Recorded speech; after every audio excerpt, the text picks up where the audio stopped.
It's election day across California, a big day with a lot of big races. Last chance for voters to get those ballots in. Yeah, and of course, one of the big races that we are following in the primary is California's next governor. It's time for the Streamline, everything you need to know in 10 minutes or less. Now, the polling still shows some varying results. In the latest statewide ABC 10 News and Union Tribune poll, Republican Steve Hilton and Democrat Tom Steyer are the top two candidates to move forward with 20% each. Now, Javier Becerra isn't too far behind. He's at 17%, but a different poll that came out yesterday said Becerra was in the lead, and there are a lot of people still undecided, 12%. ABC 10 News reporter Gabe Salazar is live this morning at the County Registrar of Voters. A lot at stake this election day, Gabe.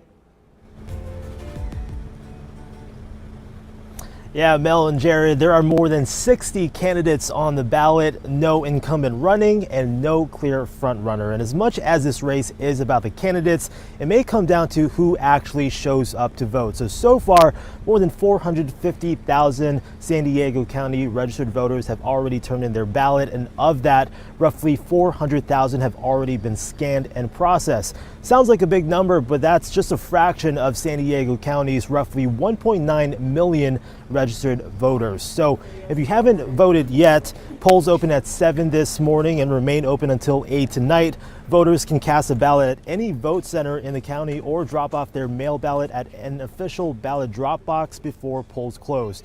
To find the nearest location, we have an interactive map posted on our website, 10news.com, under the Resource Center, where you can see all 200 voting centers around the county. Political analysts have been warning for weeks that this could be a low turnout primary, partly because there's no presidential race on the ballot and partly because many voters still haven't made up their minds in this crowded governor's race. And in a race as close, those last-minute voters could make all the difference.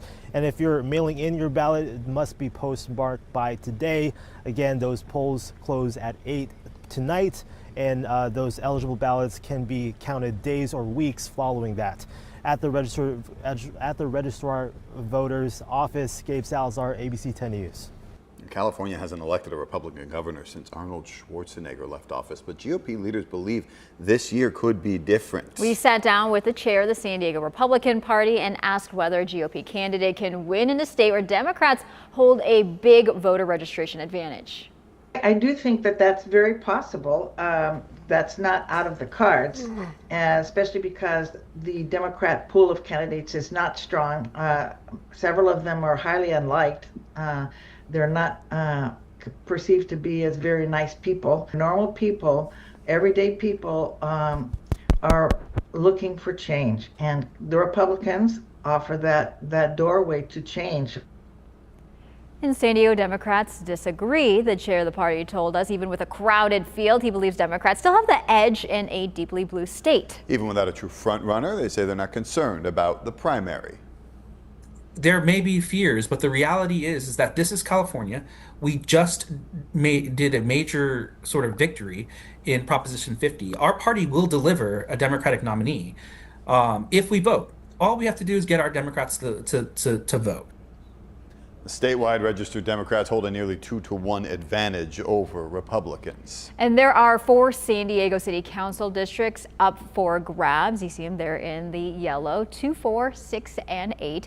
In District 2 and 8, we are looking to replace Jennifer Campbell and Vivian Moreno. They are both termed out. And then District 4 and 6, incumbents Henry Foster and Kent Lee, they are vying to keep their seat. The latest peace deal with Iran is in jeopardy. Iran is threatening to cut off talks with the U.S. after Israel launched new attacks on Lebanon.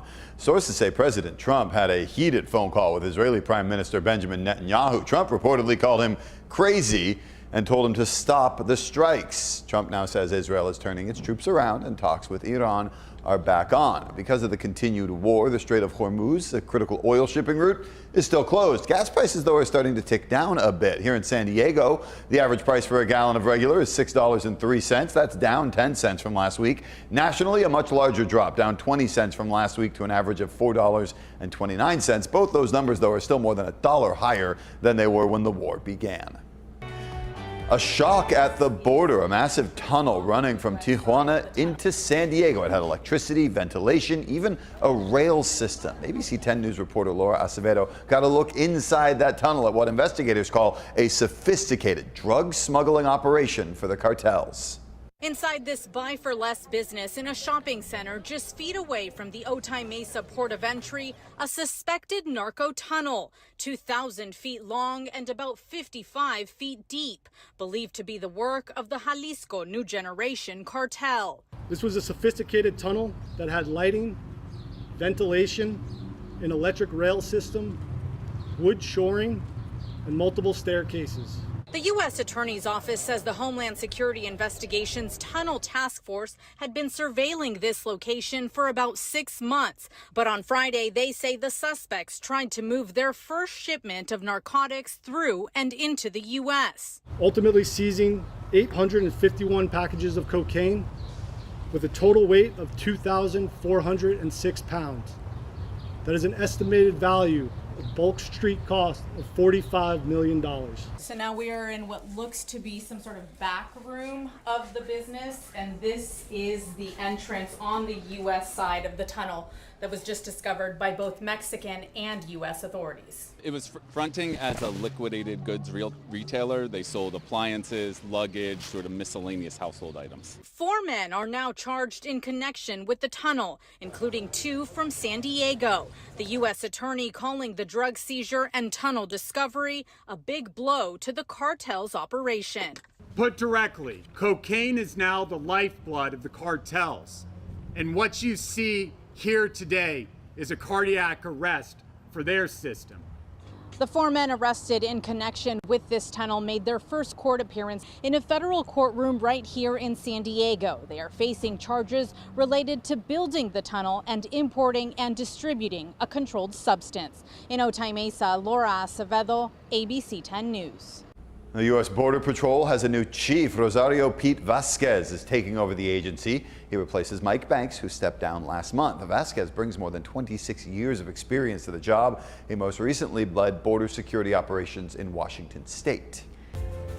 The Millete murder trial continues today in Chula Vista. Larry Millete is accused of killing his wife, Maya. She disappeared in January 2021. Her body was never found.